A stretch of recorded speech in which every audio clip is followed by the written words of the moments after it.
하나님 말씀 역대하 3장 전장을 오늘도 보도록 하겠습니다. 역대하 3장.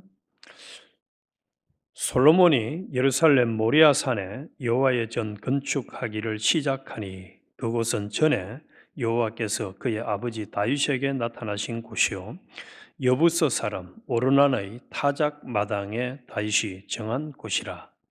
솔로몬이 왕위에 오른 지 넷째 해 둘째 달 둘째 날 건축을 시작하였더라.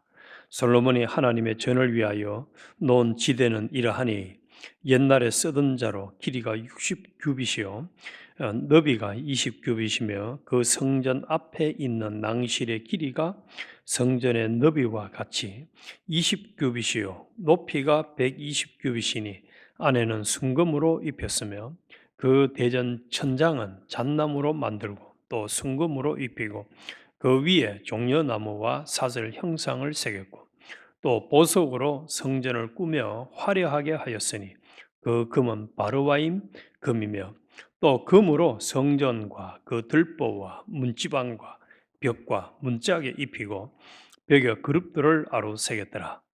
또 지성소를 지었으니 성전 넓이대로 길이가 20규빗이요 너비도 20규빗이라.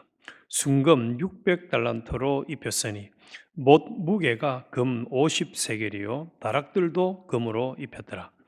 지성소 안에 두 그룹의 형상을 새겨 만들어 금으로 입혔으니 두 그룹의 날개 길이가 모두 20규빗이라. 왼쪽 그룹의 한 날개는 5규빗이니 성전 벽에 닿았고 그 다른 날개도 5규빗이니 오른쪽 그룹의 날개에 닿았으며 오른쪽 그룹의 한 날개도 5규빗이니 성전 벽에 닿았고 그 다른 날개도 5규빗이니 왼쪽 그룹의 날개에 닿았으며 이 두 그룹이 편 날개가 모두 20규빗이라. 그 얼굴을 내전으로 향하여 서 있으며 청색, 자색, 홍색 실과 고운 배로 휘장문을 짓고 그 위에 그룹의 형상을 수놓았더라. 성전 앞에 기둥 둘을 만들었으니 높이가 35규빗이요 각 기둥 꼭대기에 머리가 5규빗이라. 성소 같이 사슬을 만들어 그 기둥 머리에 두르고 성류 100개를 만들어 사슬에 달았으며 그 두 기둥을 성전 앞에 세웠으니 왼쪽에 하나요 오른쪽에 하나라. 오른쪽 것은 야긴이라 부르고 왼쪽 것은 보아스라 불렀더라. 아멘. 오늘 아침에는 야긴과 보아스라는 제목으로 같이 은혜를 나누고자 합니다. 부제목을 단다면은 내 인생을 버티게 하는 두 축, 야긴과 보아스. 이 역대하 3장은 크게 세 가지의 내용을 담고 있습니다. 1절에 말씀한 것처럼 이 성전 건축하는 그 땅이 모리아 산이다 하는 내용. 두 번째로는 이제 성전 내부의 장식을 어떻게 했다. 이제 계속 반복되는 게 금으로 입혔다. 금으로 입혔다는 말이 나오죠. 그래서 내부 장식에 대한 얘기. 그리고 세 번째로는 15절부터 마지막 절까지 야긴과 보아스라는 성전 두 기둥에 대한 이야기를 하고 있습니다. 그래서 우리가 인생의 성전을 세워야 할 가장 견고한 터가 어딘가를 돌아보게 하고 또 금으로 온 벽을 입히고 거대한 기둥을 세우는 이 솔로몬 성전의 화려한 이면에 숨겨진 하나님의 진짜 설계도는 무엇이었을까를 살펴보고자 합니다. 그리고 이 역대하 3장은 솔로몬이 마침내 모리아산에 하나님의 성전을 건축하기 시작하는 아주 영광스러운 장면을 기록을 하고 있습니다. 이 모리아산은 아브라함의 이삭 번제와 또 다윗의 회개가 맞물린 은혜의 지점입니다. 먼저 1절에서 2절에 솔로몬이 예루살렘 모리아산에 여호와의 전 건축하기를 시작하니라고 시작을 하는데 이 솔로몬은 예루살렘 모리아산에 성전 지대를 놓습니다. 이 모리아산은 전에 아브라함이 이삭을 바쳤던 순종의 장소이자 또 아브라함을 만나 주신 여호와 이레의 장소입니다. 아주 의미가 있는 장소죠. 그리고 동시에 다윗의 인구 조사의 범죄로 말미암아 재앙이 멈춘 여부스 사람 오르난의 타작마당이다라고 본문에 기록을 하고 있습니다. 이 다윗이 오르난의 타작마당을 사서 제사를 드린 곳이기도 합니다. 그래서 같은 장소에서 발생한 이 두 사건은 희생과 하나님의 긍휼을 의미합니다. 희생 또 하나님의 긍휼. 이것은 속죄를 위한 성전의 기능과 똑같습니다. 그래서 성전이 희생 제사와 하나님의 자비가 나타나는 곳이기 때문입니다. 지금 우리 예배도 그리스도의 희생과 그 안에 드러난 하나님의 은혜를 경험하는 시간입니다. 특별히 오늘 아침에는 제가 여기 와서 처음 봤습니다. LA 와가지고 차에 살얼음이 딱 얼어가지고 이게 윈도우 브러쉬에도 안 닦여요. 이렇게 추운 날씨에 이 자리에서 이렇게 양인과 보아서 또 역대하 3장 말씀의 은혜를 받는다. 이게 누구의 은혜입니까? 하나님의 은혜 덕분입니다. 할렐루야죠. 하나님의 은혜 덕분이에요. 그래서 성전의 터가 이곳인 이유는 하나님의 성전이 인간의 공로가 아닌 죄인을 향한 하나님의 긍휼과 또 대속의 제사 위에 세워짐을 보여줍니다. 그래서 이 성전은 예수 그리스도의 대속적 죽음을 예표하는 구속사의 중심지입니다. 아브라함은 이 모리아산에서 독자 이삭을 바치는 절대 순종을 통해 하나님의 여호와 일의 예비하심을 경험하며 또 성전터의 영적 기초를 닦았습니다. 다윗은 인구 조사를 했는데 이 하나님의 주권을 의지하는 대신 자신의 군사력을 확인하려는 징벌을 받았지만은 오르난의 타작마당에서 제사를 드림으로 심판을 멈추게 했습니다. 이것이 모리아산에 성전을 세웠다. 그래서 한마디로 이 성전 터는 어디냐? 하나님의 긍휼과 하나님의 자비 또 하나님의 함께하심이 있는 곳이 성전터였다. 그리고 두 번째로 3절부터 이제 14절까지는 성전 내부를 기록을 하고 있는데 3절부터 특히 7절까지는 성전의 규모와 내부를 이야기하고 있습니다. 이 성전의 규모와 내부는 순금으로 입혀졌습니다. 보석으로 꾸며졌습니다. 여기에 계속 등장하는 금은 하나님의 거룩하심과 변치 않는 영광을 상징합니다. 그래서 성전에 계속 모든 그 재료들을 위에 다 금을 입힌 것은 하나님의 영광, 또 하나님의 거룩함이 영원하다는 것을 교훈해 줍니다. 그래서 모든 벽면을 금으로 입힌 것은 하나님께 드리는 예배가 세상의 그 어떤 가치보다도 고귀하며 또 하나님의 영광이 미치는 곳에는 어두움이 있을 수 없음을 선포하는 영적 메시지입니다. 하나님이 가는 곳은 그래서 너희는 세상에 빛이라 할 때 빛의 반대가 어둠인데 빛이 가면 어둠이 싹 없어지듯이 하나님이 임재하는 곳에는 어둠이 없어진다. 그리고 그 위에 새겨진 종려나무와 사슬의 형상은 생명의 풍성함을 보여주고 있습니다. 그래서 이로써 성전은 하나님의 영광이 머물며 하나님의 생명이 흘러나오는 곳으로 묘사됩니다. 마치 에덴 동산에서 생명수가 발현하듯이 새 예루살렘에서 생명의 강이 흘러나오듯 하나님의 영광이 거하는 성전은 이스라엘의 죄를 씻고 언약 백성의 복을 누리게 하는 원천입니다. 그래서 우리가 드리는 지금 이 자리에서 드리는 이 예배도 예배를 통해서 생명수와 또 하나님의 은혜를 경험하는 이런 역사가 일어나야 하는 것입니다. 그리고 지성소에 대해서 8절에서 13절까지 말씀을 하고 있는데 이 지성소에는 하나님의 보좌가 있고 하나님을 보좌하는 두 그룹의 형상이 있습니다. 하늘 보좌에 앉으신 하나님께서 땅의 지성소에 그분의 보좌를 두신 것은 하늘의 뜻을 땅에 펼치신다는 의미입니다. 얼마나 감사한지. 하늘에 계신 하나님이 이 땅에다가 하나님의 뜻을 펼쳐가겠다. 그것으로 이스라엘 백성이 부정을 싣고 하나님을 뵙기 위해 나올 수 있도록 장소를 정해주신 것입니다. 그러나 정적인 처소만에 머무르지 않고 온 땅을 거룩으로 물들이는 역동적인 시작점이 될 것을 또 교훈해 주고 있습니다. 그래서 지성소 안에 두 그룹 형상을 만들어서 세운 것은 에덴 동산의 회복과 또 하나님의 임재, 하나님이 계속 임재하고 계신다는 것을 상징하고 있고 14절에는 휘장이 나오는데 청색, 자색, 홍색 실로 짠 휘장은 죄인인 인간과 거룩하신 하나님 사이의 구별을 보여주고 있습니다. 이 휘장은 모세의 성막에서 성소와 지성소를 구별짓던 휘장에 해당되는 것입니다. 대제사장을 제외하고는 다 아시다시피 아무도 이 휘장문을 열고 지성소로 들어갈 수가 없었습니다. 대제사장도 1년에 한 번 속죄일에만 들어갈 수 있었을 뿐이었습니다.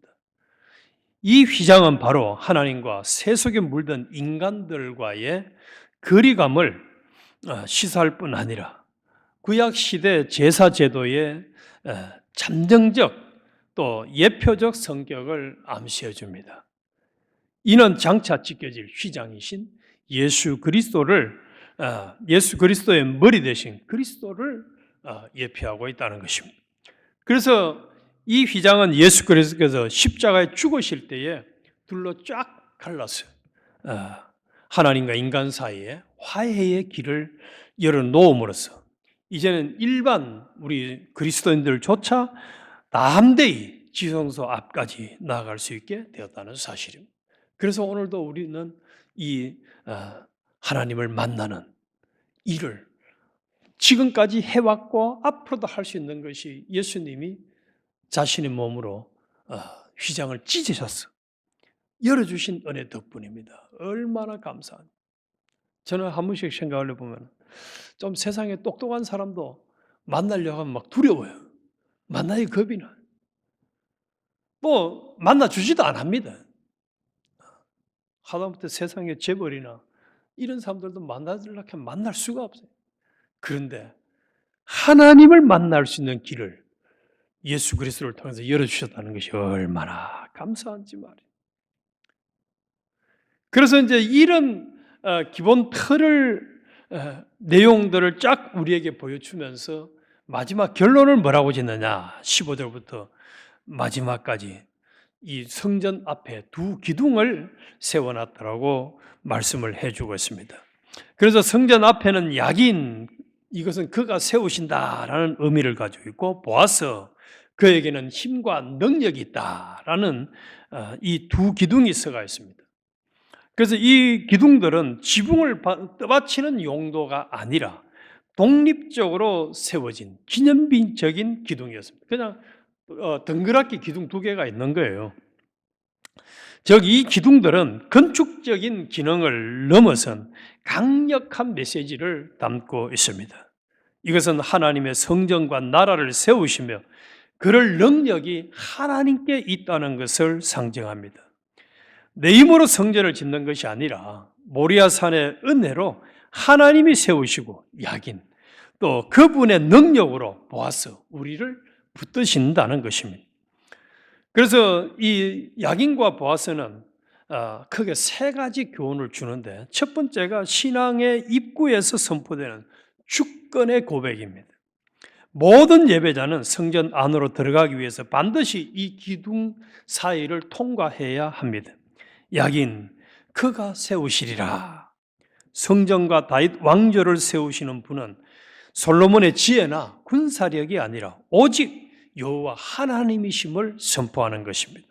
그리고 보아스, 그에게 능력이 있다는 것은 세워진 공동체를 유지하고 이끌어갈 힘 또한 하나님의 능력에 있음을 의미하고 있습니다. 우리가 하나님 앞에 나아갈 때 가장 먼저 갖추어야 할 태도는 내 인생을 세우신 분도 이끌어갈 힘을 주신 분도 오직 하나님이라는 이 주권의 인정을 항상 하라는 것입니다. 항상 하라. 나의 의나 공로를 의지해서는 결코 성소로 들어갈 수 없다. 이것을 보여주는 것이 야긴과 보아스입니다. 그리고 두 번째로는 약속과 능력의 균형을 보여주고 있습니다. 이 두 기둥은 서로 마주보면서 성전의 균형을 잡고 있는데 이는 하나님의 성품과 우리의 신앙의 균형을 상징하고 있는 것입니다. 하나님은 언약을 세우시는 신실한 분이신 동시에 그 언약을 성취할 능력이 있으신 분임을 보여주기 위함입니다. 우리의 신앙도 이 두 기둥처럼 균형이 맞아야 합니다. 하나님의 약속만 믿고 게으른 것이 아니라 그분의 능력을 의지해서 오늘을 성실히 살아내는 것, 한마디로 죽도록 충성하는 것, 이것이 참된 성도의 삶이다는 것을 이 야긴과 보아스를 통해서 교훈해 주는 것입니다. 마지막 세 번째로는 솔로몬의 순종, 자신의 이름을 지우는 결단입니다. 즉 솔로몬은 당대 최고의 권력자였지만 성전 입구에 자신의 업적을 기리는 비석을 세우지 않았습니다. 성경에는 요렇지 않은 사람들이 있습니다. 자신의 이름을 드러내고자 이름을 새기고 또 기념비를 세우는, 그런데 솔로몬은 그걸 하지 않았어요. 솔로몬은 이 거대한 기둥에 자신의 이름을 새기지 않고 오직 하나님의 성품을 상징하는 이름을 붙였습니다. 이것은 철저한 자기 부인의 순종입니다. 우리가 행하는 모든 사역과 헌신 끝에는 나의 이름이 아닌 하나님의 이름만 남아야 합니다. 아멘이십니까? 우리가 어떤 일을 했더라도 하나님이 세우셨고 하나님의 능력을 했다. 하나님의 은혜입니다. 하나님의 이름만 남겨야 되지. 여기에 내가 했다 하고 자기를 남기는 거. 이것 하면 안 된다는 거예요. 그래서 2장에서 여호와의 이름을 위하여라는 주제로 어제 우리 묵상을 했잖아요. 이 주제가 두 기둥의 명칭에서 완성이 되는 것입니다. 여호와의 이름을 위하여 야긴과 보아스. 그래서 참된 기둥이신 예수 그리스도를 마지막 결론적으로 생각해 보게 되는데 이 두 기둥은 궁극적으로는 신인 양성 1위의 존재이신 예수 그리스도를 예표합니다. 그래서 그리스도는 우리의 야긴이십니다. 반석 위에 교회를 세우시고 우리를 하나님 나라의 상속자로 굳게 세우시는 분입니다. 할렐루야. 예수 그리스도가 우리를 세우셔서 오늘 이 자리에도 있고 앞으로 영원토록 천국에서도 있을 수 있는 것입니다. 그리고 그리스도는 우리의 보아스이십니다. 십자가의 능력으로 죽음을 이기시고 우리에게 날마다 승리할 힘을 주십니다. 그래서 오늘 아침에 이 자리에 와 있습니다. 우리가 하나님과 사람 사이의 유일한 중보자이신 그리스도라는 기둥을 통하지 않고는 그 누구도 하늘 성소에 들어갈 수 없음을 이 두 기둥은 구약의 언어로 잘 웅변하고 있는 것입니다. 이 두 기둥 사이를 통과하여 성소를 들어가는 모든 예배자는 하나님의 주권과 능력을 인정해야만 합니다. 오늘 우리도 우리 주님께서 우리의 가정과 공동체 또 교회 이 나라를 보호하시고 견고히 세울 것을 확신하며 말씀 앞으로 나아가도록 하십시다. 이 야긴과 보아스는 복음의 두 축입니다.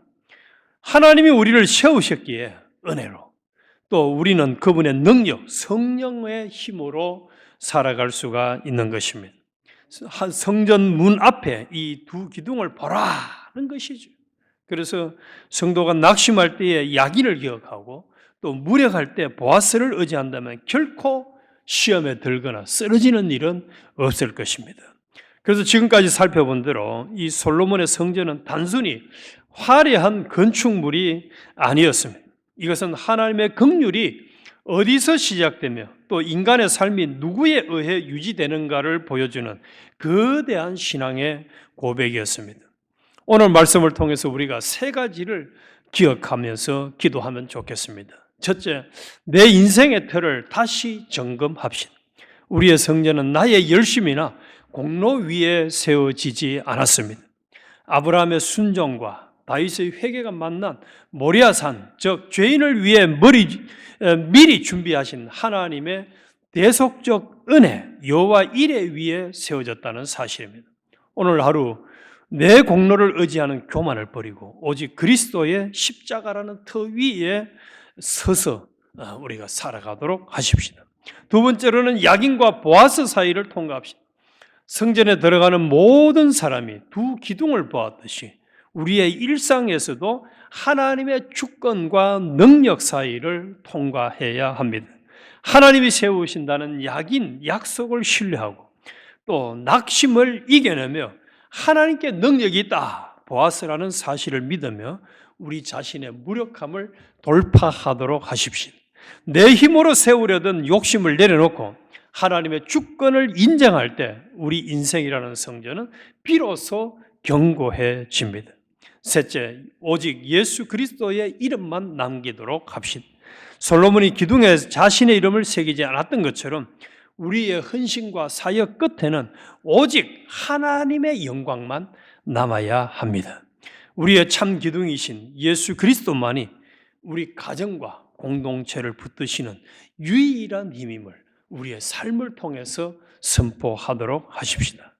그래서 오늘 아침에 우리 기도할 때 주님, 모리아의 은혜로 우리를 불러주셨으니 오늘 하루도 야긴과 보아스의 기둥 사이에서 주님의 주권과 능력만을 의지하며 살게 해주세요 하고 우리가 기도를 하십니다. 그래서 성령님께서 우리의 마음의 성전을 야긴과 보아스처럼 견고하게 붙들어 주시기를 예수님의 이름으로 축원합니다. 기도드리겠습니다.